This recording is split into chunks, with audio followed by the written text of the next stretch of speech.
air hung thick and heavy, a suffocating blanket of humidity that clung to Victor Fielding like a shroud. Haiti, a land of vibrant life and ancient spirits, was now a scene of devastation. The earth had convulsed, swallowing buildings whole, turning the once familiar streets into a chaotic graveyard. Victor, his honeymoon with Sorenne now a grotesque parody, found himself amidst the ruins, the screams of the injured echoing in his ears. Sorenne, his beautiful, pregnant wife, was pinned beneath the rubble, her life ebbing away with each passing moment. Paramedics, their faces grim, delivered the impossible choice: save Sorenne or their unborn child. Victor's heart cracked, a chasm opening within him that no amount of time could ever truly fill. He chose Sorenne, hoping against hope that their love would defy the odds, but she died from her injuries. In the aftermath, a profound darkness settled upon him, a cold void where his faith once resided.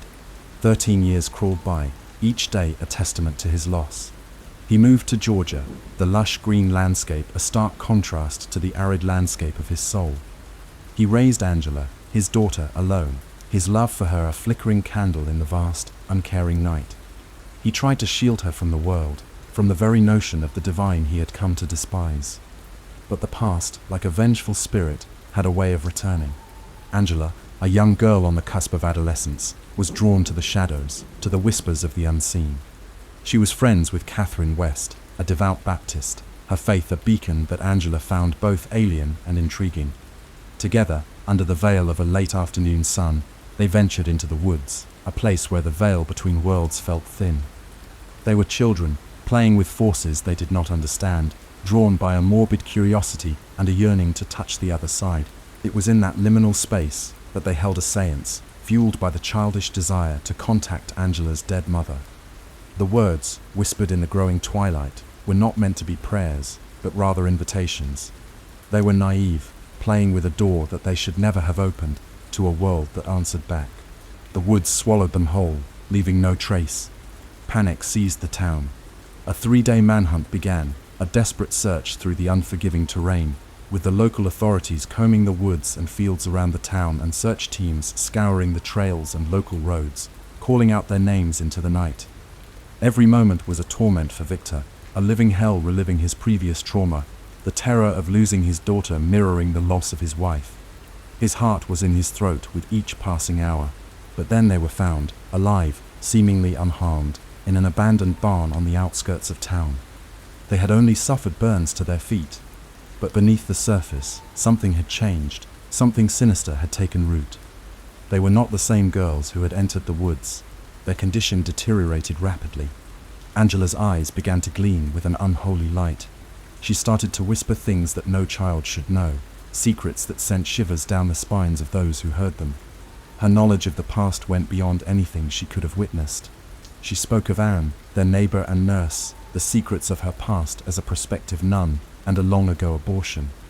The words were vile, laced with a malevolent intelligence that could not possibly originate from a child, and Anne became convinced that Angela was possessed. Anne, shaken to her core, confided in Victor, telling him about her past experience and sharing a memoir, hoping to make sense of Angela's possession. The memoir was written by Chris MacNeil, a woman who had lived through a similar horror, her daughter Regan also having been possessed in 1973. Victor devoured the book, the accounts of exorcisms, each case a chilling echo of his own plight. Chris, having spent her life studying demonic possession in many cultures, had become an expert in her field. Yet Regan, burdened by the public exposure of her childhood trauma and the fame of her mother's memoir, had distanced herself from her completely. Driven by a desperate hope, Victor contacted Chris. She was a woman hardened by her experiences, her eyes betraying the scars of a life spent battling the forces of darkness. She agreed to visit Angela, and there she saw it, the undeniable mark of demonic possession. The thing that had taken up residence in Angela had no interest in being subtle, no wish to stay hidden. It was in the way Angela moved, and in the cruel mockery in her voice. Chris attempted a deliverance ritual on Katherine. In response, a force of pure evil seized her body and used a crucifix to stab Chris in the eyes, blinding her. The pure violence was shocking to all involved, and the evil showed no regard for human life or for God. The sheer depravity shook them all to the core. Victor, His own faith, shattered by years of grief, was forced to confront the reality of the demonic. He reached out to the church, a place he had long abandoned, as well as other faith leaders hoping for help. A ragtag group formed Father Maddox, a local priest, Don Ravans, the West family's Baptist pastor, Stuart, a charismatic Pentecostal preacher, and Dr. Behind, a rootwork healer. They decided to perform an ecumenical exorcism, a ritual that would draw from all their traditions a united front against the encroaching darkness. But the local Catholic diocese, steeped in tradition, refused to allow Father Maddox to participate, seeing Angela's condition as a psychiatric disorder and completely failing to acknowledge the nature of the evil before them. It was a bitter reminder of the divisions between people, even in the face of an overwhelming evil. Despite the church's refusal to be involved in the exorcism, the group pressed on. The room where they had gathered grew cold, the air thick with palpable dread. The voices, once whispers, grew into guttural roars as the demonic presence made itself known. The demon spoke through Angela, its words a twisted mockery of faith and hope. It reveled in Victor's past, twisting his memories, forcing him to confront the true horror of that day in Haiti. The demon revealed that he had not chosen to keep Angela, but had chosen Sorenne, which it had not been able to save regardless. The demon then presented them with a gruesome choice: which of the two girls would live, and which would die. If no choice was made, both girls would perish. Miranda and Victor both refused to sacrifice each other's child, while Father Maddox, overcoming his fear and the orders of his church, decided to rejoin the group in defiance of the diocese.